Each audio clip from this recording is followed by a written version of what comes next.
Now we're going to the number one seed of the league. Yeah, for with real. the MVP, the 2020 back-to-back MVP And not confirmed yet, but of the season. Yeah, it seems it's already like apparently dead and buried. And we got Giannis Antetokounmpo and the Milwaukee Bucks. Irwin. I was gonna give a dramatic pause, but then it dragged on too much. What do you think of this?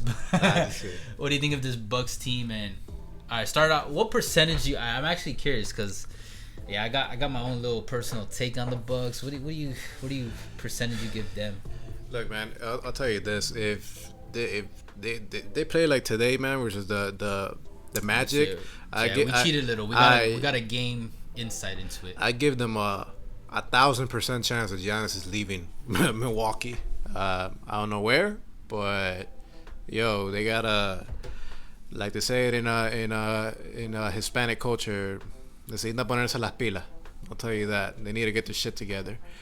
Or get a wake up call. Look, the Bucks. Obviously, I guess we would agree that when it comes to the Eastern Conference, it's the Bucks in their own little tier, and everybody else. That's how good they are. I give them a 70% chance of winning it all. 70%? Yeah. I'm not gonna give them. I'm not gonna give them a higher chance. Look, they're gonna probably advance out of the East, but to beat one of the LA teams, which that's what I think is gonna come out of the West, it's gonna be tough. Okay. I give them a slightly higher chance if they meet the Lakers than the Clippers. But we'll see. Look, the Bucks obviously have Giannis.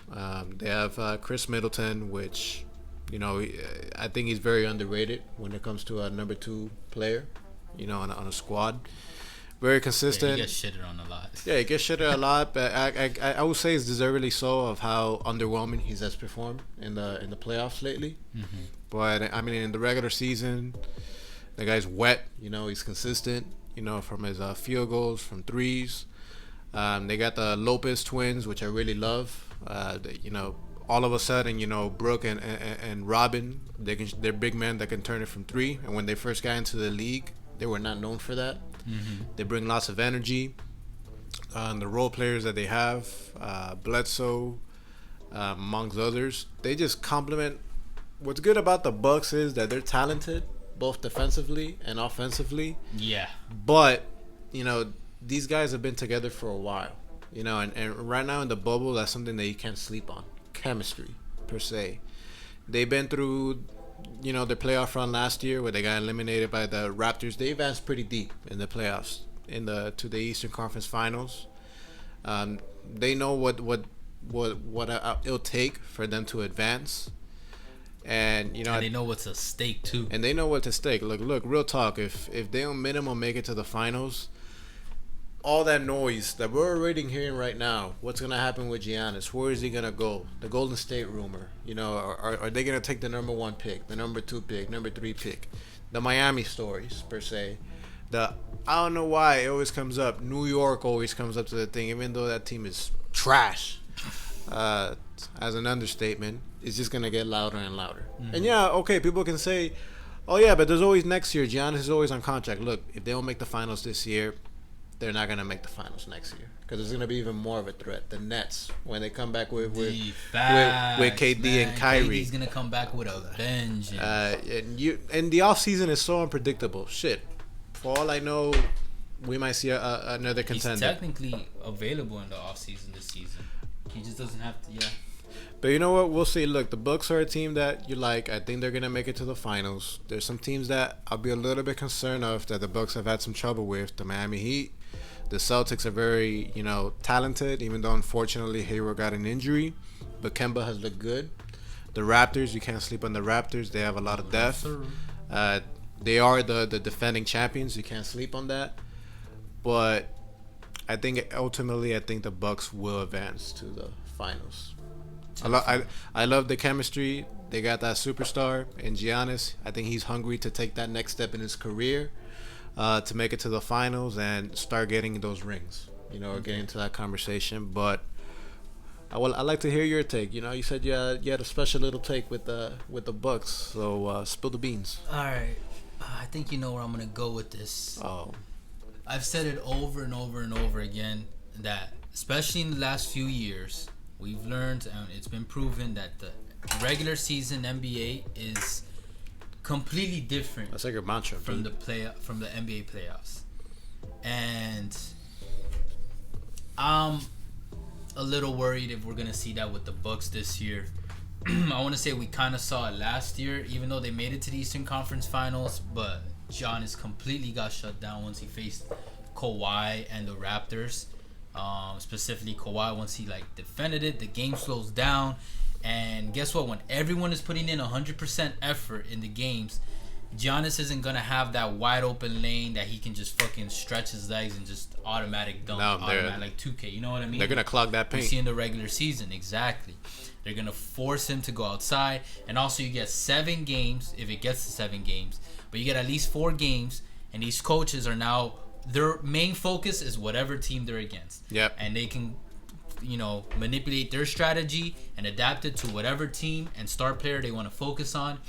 And that's just something Giannis is going to have to improve. I think, he learned it last year, I think. Or at least he faced it last year. I don't know if he learned it. We'll find out this year in the playoffs. Mm-hmm. So that's my biggest worry. They had the best defensive rating in the league before the bubble at 101.6. And here's an interesting stat. Before the bubble, they were beating opponents by an average of 11.3 points per game, which is the 5th largest average margin of victory in NBA history. And the fun fact is that the 4 teams, the 72 Lakers, the 71 Bucks, the 96 Bulls, and 17 Warriors, all won titles. So technically history is on their side. But again, we're talking about regular season feats. And I don't think back then regular season was taken probably a little more serious and also there were less teams, so it was a lot harder to load manage and just pick. It was a different era, yeah. It was, and that actually affects a lot. So with the Bucks, Chris Middleton, can I rely on him? Is he gonna show up consistently? Eric Bledsoe, I actually feel like I can trust Bledsoe more than Middleton when it comes to clutch games. But you know what? Look, if Middleton can step up similar to how Lowry stepped up last year for the Raptors, there's a legitimate chance. And Siakam? I say Lowry? No, because Lowry. Okay, look, Siakam last year, that was kind of his coming out, look. Okay. I'm more than a prospect. I'm a legit player in the NBA per se. But I like to put it more on Lowry. Because, before they won that championship, Lowry had that reputation. The Raptors in general, LeBronto, that, they'll choke, per se. Now, while Lowry has some inconsistent games last year, he stepped up in some very big moments. And if it wasn't for Lowry and obviously the other team stepping up, they wouldn't have won that championship. Yeah.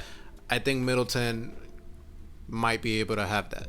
I think this might be the year that he finally breaks through, steps up on some moments. And becomes just help take become a legit number 2 guy and help star. But in the playoffs. Yeah, in the playoffs, help take that pressure off. To LeBron, the way to LeBron. Or I guess the Batman to Superman. With Giannis being Superman and Middleton finally. I know he could be a Robin to Batman. Okay. He ain't no. Okay, I feel you. Yeah, okay, fine. Become a legitimate Robin. And if if Batman's in deep shit, I guess Robin will step up. Because guess what? If Middleton really was a Superman and Batman, it wouldn't be a thing of people talking about how during All-Star, Giannis always picks him up first. You know what I mean? I feel you. Because if he was legit, it'd be it was no question. But now everybody talks about analysts, fans, he's a legit All-Star, but he's not a super. No, but that's what I'm saying, and he always picks him first off the bench because it's his teammate, and we're talking about the bench stars. So it's even then people are bro, you could pick so many more people, but everybody knows Giannis is doing it for his teammate. I feel you. So I'm saying if he was a legit Superman or Batman, it wouldn't even be a conversation. You know what I mean? Yeah, no. Okay. That's if Curry was picking Klay during All-Star, nobody would be oh, he's only doing Klay Thompson is Klay Thompson. Nah, Klay. That's what I'm saying. Klay's legit. So Middleton, get on your shit, bro. That's what I'm telling you. Hey, but I figure all these players have had their moment. Maybe this will be the year that Middleton has his moment. And it's True. You better. I mean, I give them. I just hope they don't go cold from the three, because they're also not. They're consistent, but they're not like one of the best 3-point shooting teams. And what was I gonna say? Oh, I'd give them like max. I think I feel you on 70% to winning it all, because the way that the seeding has worked out in the playoffs, I think their floor. Usually I'd be like, oh, it's losing in the Eastern Conference Finals. This would be because of how it's set up. They're gonna face the Heat if the Heat win, and if they win against Orlando. This would be round, bro. This would be a time that they would need home court advantage. Yeah, so that's what that goes out the window. If they're facing the Heat in the second round, which is like they could take them to 7 games. It's almost like a general consensus that they like people agree that the Heat are like not their kryptonite, but could be their kryptonite. I mean, not their kryptonite, but they've had their number. It could be like that's a general consensus. Everybody's like they're the Heat are the dark horse, and on top of that, they're the dark horse to take out Milwaukee. And why? Because of Bam Adebayo, who's proven himself to be one of the best Giannis defenders in the entire league. And that's where we'll see what happens. Well, not only that, the Heat are just a very like defensive, oriented squad. But if they didn't have Adebayo, bro, they wouldn't stop Giannis. Of course, yeah, he'll eat up Miles Leonard alive. Yeah, Adebayo's flexible. He's versatile. He's very versatile. A center, very mobile center. Basically, Giannis, just not as big and talented, honestly. But their ceiling is reaching the finals, and they should. And if they don't, now I'll say their ceiling is winning the finals. Their floor is See, for me, they would lose against the Clippers or even the Lakers if the Lakers got to the finals. Okay. Because to me, it's like I still see the Bucks as Giannis and company. Yeah. With Clippers, it's not like it's Kawhi, Paul George, and company. Lakers is LeBron, Davis, and company. So it's like, and even if you went down as to the Rockets, Harden, Westbrook, man, Rockets and ain't doing shit, man. No, they're not. But I'm just saying, like, he doesn't have. Yeah, you don't put Giannis, Middleton in the same bracket or in similar brackets. It's definitely like there's a, solidified line of A and B grade and Middleton for now is like a B plus player, you know what I mean? And yeah, I don't know. We'll see where it goes from here. Honestly, we'll see, man. That's what make the playoffs interesting. And today, they lost against the Magic. That's what I said, bro. I'm like, who the fuck loses to the Magic? Hey, the Magic. I'm gonna tell y'all right now, they are gonna be an upcoming dangerous team in the next few years. I take that back. They got a legit squad. I take that back, actually.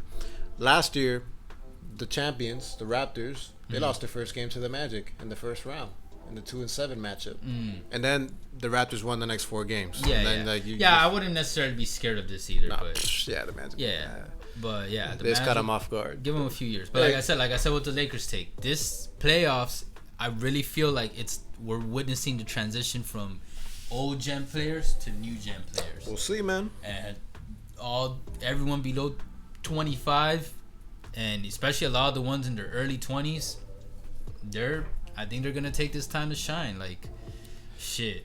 See what happens.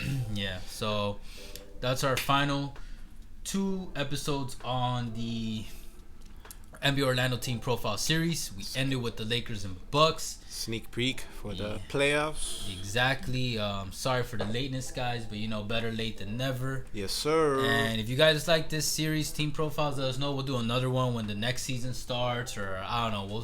We'll figure out another type of series. You guys got any recommendations? Leave it in a comment down below. Anything you want to throw in? Not the man. More energy drinks. More water. More water. And stay hydrated. Stay hydrated, very important. Stay hydrated. Lay off the soda. Check us out on Insta and Twitter. You already know. Ball Talk Deep. Hey. That was perfect. That was actually pretty good. We talk deep about ball.